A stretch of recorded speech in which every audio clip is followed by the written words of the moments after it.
Yo, peep this. You just clicked on Let's View It, and I'm Tyrone Cross. Welcome to my channel, so you already know. Let's view it. Let's view it. Let's view it. Let's view it. Let's view it. What's up, real ones? Welcome to Let's View It. And if you know, you know. And if you don't know, well, I reckon you gonna learn today, right after this here fine video. What the hell was that? Excuse me. All I ask is after this video, if you like how I do what I do, please subscribe and help support your boy, and let's view it. Cause as I mentioned before in previous videos, lately it's been really hard for me to get views and subscribers. But I think I might know one of the reasons why. One of the reasons is because of the topics. Because of the topics I speak on, there is a certain way that I have to talk to get cleared by YouTube. YouTube has a bunch of red flag words and phrases that you're not allowed to say. It doesn't matter if your message is positive or if it's anti the crime. For instance, you're not allowed to say RAPE. It doesn't matter if my whole video is about how nobody should ever RAPE somebody. Or you can't say sexual assault. Again, it doesn't matter if it's a positive message, and it doesn't matter if you're completely against it.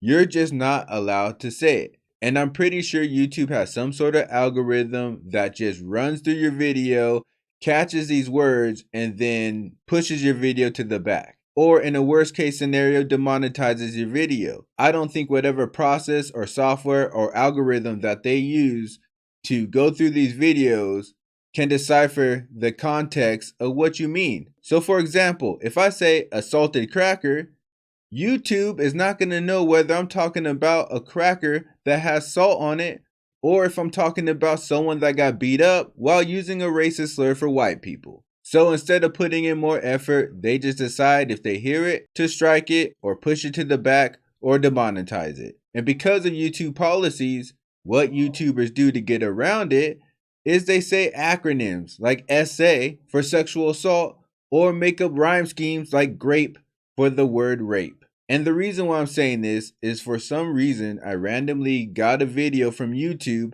from another YouTuber explaining how when they started talking with the essays and the grapes and all the acronyms and the rhymes and the code words, it was easier for their videos to get out. So I decided I'm gonna do my best to do the same thing. Now I hate it because I have no script and I'm just talking off the top of my dome and nobody talks like that. And I don't get why YouTube wants us to. If the news can say it, why can't we say it?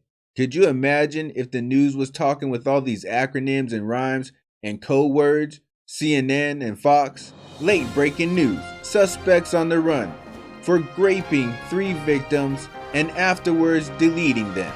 The suspect then fled on foot and is still currently on the run. The suspect appears to be a 6-foot white male, but we haven't confirmed that yet because we haven't asked the suspect what gender he identifies as. Stay tuned for more at 11. But anyways, I'm going to give it a try. I'm going to try to use the acronyms. I'm going to try to use the rhymes. And I'm going to try to use the code words. And hopefully the result will be in millions and millions of views. And if not, then what the fuck? So anyways, that's what I'm going to start to do. So when I'm sitting here talking funny, it's all up to you to figure out what the hell I'm talking about. So now that you know, my videos will now have riddles in them because YouTube's weird. Let's get into this topic. This topic, it's a laid back topic. It's a not too serious topic. But at the same time, I know there's a few households and a few girlfriends and wives going, it's a serious topic. And this topic is all about whether or not turning off someone's video game should be considered emotional abuse. Now this guy on TikTok, he's simply asking the question, and he seemed very sincere and very open to suggestions and other people's opinions. So I decided, hey, why not bring it to my real ones? So you already know. Let's view it. I think it should be considered emotional abuse to turn off your partner's game console or to delete their game saves or to break their controllers or to do anything like that. I really do. I think it should be considered a form of emotional abuse because you are destroying someone's time, someone's effort, you're destroying someone's commitment. And like the thing is, the majority of the world won't consider it that way because they don't understand what's happening. Right? Like we can easily call the response to those things, oh my goodness, that person's being abusive. Look at how he destroyed things after he just got his little game deleted. He just got his game turned off and he responded that way. She just got her game deleted and she responded that way. But like no one thinks about what's happening because they don't understand, bro.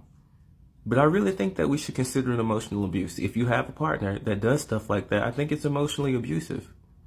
Like it is. I don't know. Let's talk about it below. But I think it is. See, doesn't he seem so sincere and so open to suggestions and comments? So let's talk about it. He wants to talk about it. We're going to talk about it. And maybe there's some gamers out there in some terrible relationships that want to talk about it. So should deleting or turning off or breaking someone's game be considered emotional abuse? Well, as you guys know, I'm going to think about this in many different directions. I'm not going to just jump up here and say, if you're a grown man playing too many damn video games, grow up and turn the video games off. So to all the ladies that wanted to hear that, I apologize. But that doesn't mean that's not sometimes an option. So let's break it down. Should this be considered emotional abuse? Well, first off, what guidelines are we using? Are we using the emotions of the gamer, how pissed off he is about the deleting of the game, or the turning off of the game? So if the gamer doesn't care at all, it's not emotional abuse. If the gamer cares a little bit, it's not emotional abuse.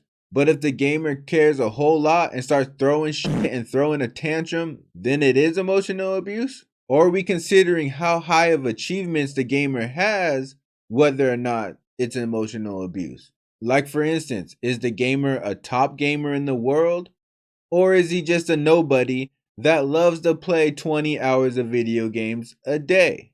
Or is this how the gamer makes their living, makes their money, survives? Or is gaming the reason why the gamer can't survive? Or is the gamer playing so much that they're neglecting their family and their loved ones? So you see, there's so many different situations and so many different variables to take in and consider. So let's take the worst case scenario. Let's say you're a gamer, you're making money, this is how you support yourself and your family, and your woman or wife keeps turning it off or deleting your games. Then yeah, I could see how that could be emotional abuse. Because now you're stressing a man out on how to pay his bills, how to feed his family, how to keep a roof on their head. And all of that is hard enough without your own wife trying to take money out your pocket.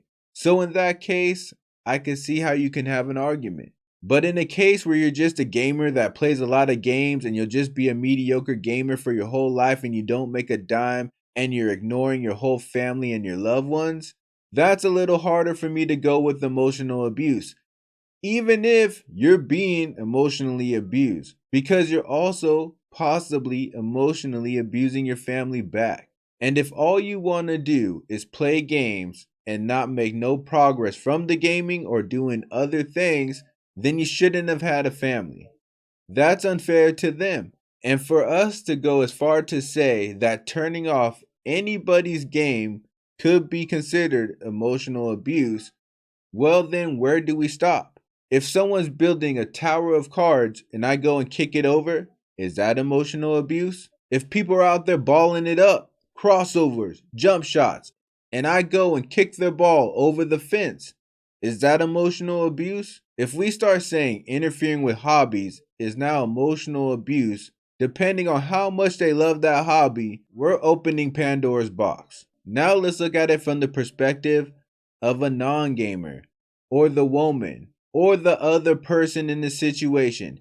If they need you, if your family needs you, and you can't get off the game because you're so addicted to it, that is a negative thing. That now has negative impact on your life.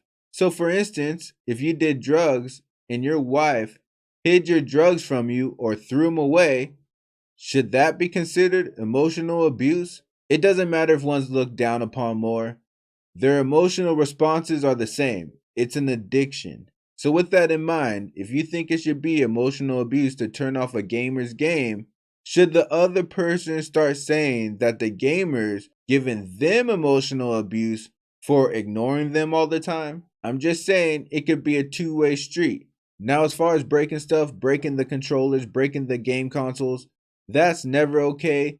And whoever breaks anything of somebody else's should have to be financially responsible to replace it. Plus, that's an act of aggression and violence, which should never happen, especially in a relationship. But at the end of the day, I find it too complicated to make this qualify for emotional abuse.